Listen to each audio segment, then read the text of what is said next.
Hi friends, இன்றைக்கி நம்ம சிறகடிக்க ஆசை பார்ப்போமா. சிறகடிக்க ஆசையில் பார்த்திங்கன்னா பயங்கரமாக இருக்குது சீன்லாம். பாருங்கள், எல்லோரும் வீடியோ வந்து பாருங்கங்க, ஸ்கிப் பண்ணாமல் மட்டும் பாருங்கள். என்ன நடக்குதுன்னு பார்த்திங்கன்னா, வீடை கைப்பற்றிட்டாங்க. வீடை கைப்பற்றிட்டு யாகம் வளர்க்குறாங்க திரும்ப. ஏன்னா போனது கைக்கு வந்திருக்கே அப்படின்னு சொல்லிட்டு யாகம் வளர்க்குறாங்க.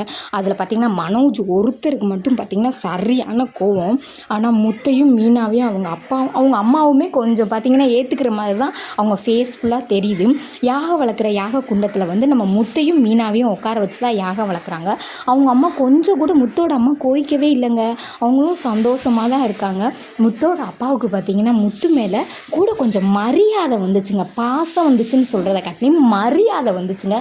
செம்மையாக இருக்குது. மனோஜ் பார்த்திங்கன்னா ரோஹிணி வந்து மன்னிப்பு கேட்க சொன்னாங்கல்ல, அதை வந்து அவங்க அம்மா கிட்ட ஒரு விதமாக சொல்லி மனோஜ் வந்து சொல்கிறாரு. சொன்னோன்னே அதை வந்து நம்ம விஜயை யோசிக்கிறாங்க. அப்படியாடா தம்பி, நீ ஃபோன் போட்டு கொடுறா தம்பி, நான் வந்து உன் பொண்டாட்டிகிட்ட மன்னிப்பு கேட்குறேன் அப்படின்னு விஜயா சொல்கிறாங்க. சரின்னு சொல்லி போட்டு கொடுத்தோன்னே, என்னம்மா ரோஹிணி, உன்னை பேசினது தப்பு தான்மா, நானும் அப்படி பேசியிருக்கக்கூடாது, நான் கூட என்னமோன்னு நினச்சேன் அப்படின்னு சொல்லிட்டு ஆரம்பித்தாங்க. அந்த பேச்சு பேசியிருக்கக்கூடாது, உன்னையெல்லாம் இன்னும் கழுவி ஊற்றிருக்கணும் முடியும்னு வாய்க்கு அதெல்லாம் அப்போ அசிங்கமாக பேசி கொண்டுட்டாங்க.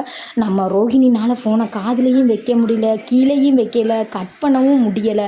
ஒட்டு கழுவி ஊற்றி பேசியே கொண்டுட்டாங்க. கொண்டோன்னே அதை ரோஹிணி கேட்டுட்டு ஐயோ இவ்வளோ தூரம் பேசிட்டாங்களே அப்படின்னு நினச்சிக்கிட்டு இருக்காங்க. அப்புறம் பார்த்திங்கன்னா மனோஜ், ஐயோ வெந்த புண்ணில் வேலை பச்சின மாதிரி நம்ம வேறு நம்ம அம்மாட்ட ஏற்றி விட்டுட்டோமே, என்னடா சரி ரோஹிணி என்ன கடுப்பில் இருக்க போகிறான்னு தெரியலையா அப்படின்னு நினச்சிக்கிட்டு இருக்காங்க.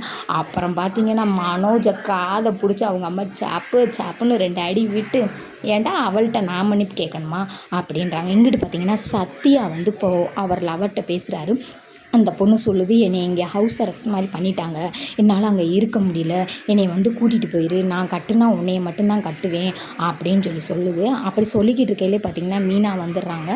மீனா வந்து என்னடா யார்கிட்டடா பேசுகிறேன்னா, அந்த பொண்ணுகிட்ட தான் பேசுகிறேன் அப்படின்னு சொல்கிறாங்க. நான் தான் அந்த பொண்ணுகிட்ட பேசக்கூடாதுன்னு சொன்னல, நீ எதுக்குடா அந்த பொண்ணுகிட்ட பேசுகிற அப்படின்னு சொல்லி சத்தம் போடுறாங்க. அப்படியே பார்த்திங்கன்னா ரோஹிணி வந்து ஒரு ஃபங்க்ஷன் போகணுன்னு மனோஜை கூப்பிட்டுருந்தாங்கல்ல, அந்த ஃபங்க்ஷனுக்கு வந்து ரோஹிணி மட்டும் இல்லாமல் மனோஜ் அம்மாவும் வர்றாங்க. சரியான ட்விஸ்ட்டு. இப்போ மனோஜ் வந்து தான் பொண்டாட்டிக்கு புருஷனாக இருப்பாரா இல்லை அம்மாவுக்கு மகனாக இருப்பாரான்னு தெரிலங்க. அந்த ட்விஸ்ட்டு நாளைக்கு தாங்க தெரியும்.